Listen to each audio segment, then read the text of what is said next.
The newly appointed king joined his siblings, Princess Anne, Prince Edward and Prince Andrew as they mounted a vigil around the Queen's coffin ahead of her state funeral on Monday.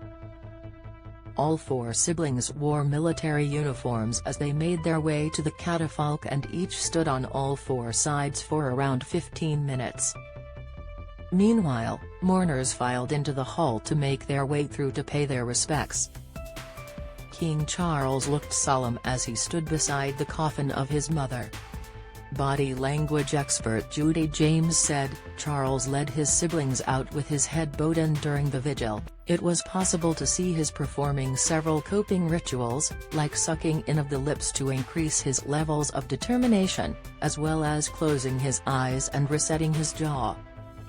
King Charles looked solemn as he stood at the vigil for his late mum, Image, Getty, as he paused facing the coffin, both his hands fiddled and worked away, even touching the sides of his coat in a small but telling self-comfort or anxiety ritual.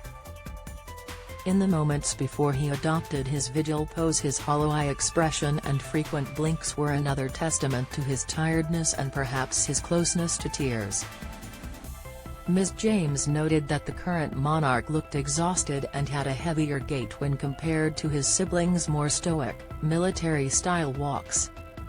She said, Anne looked around the hall with rounded, haunted-looking eyes as she came down the stairs, but as she paused with the others before taking her post.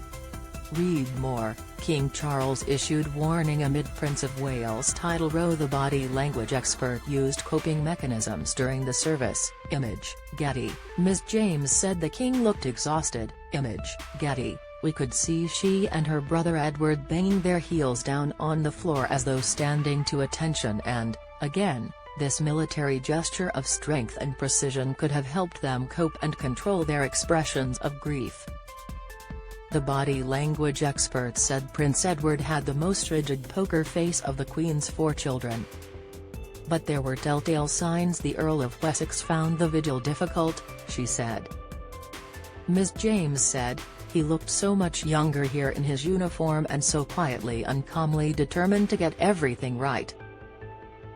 All four of the late Queen's four children were permitted to wear military uniforms. Image, PA. He gave little away via his body language apart from a small sign of tension and the emotion cost of the vigil when a muscle was working away in his jaw. Commenting on Prince Andrew, who was given the green light to wear his full military uniform, said it allowed him to wear a rather more emotional facial expression. He said, with the signs of grief, like a hollow, reflective eye gaze and a downturned mouth, more obvious than they had been when he adopted the rather splayed chest and lifted chin of dutiful bravado and resilience while in civilian dress. Queen Elizabeth II's state funeral will be held at Westminster Abbey on Monday, September 19.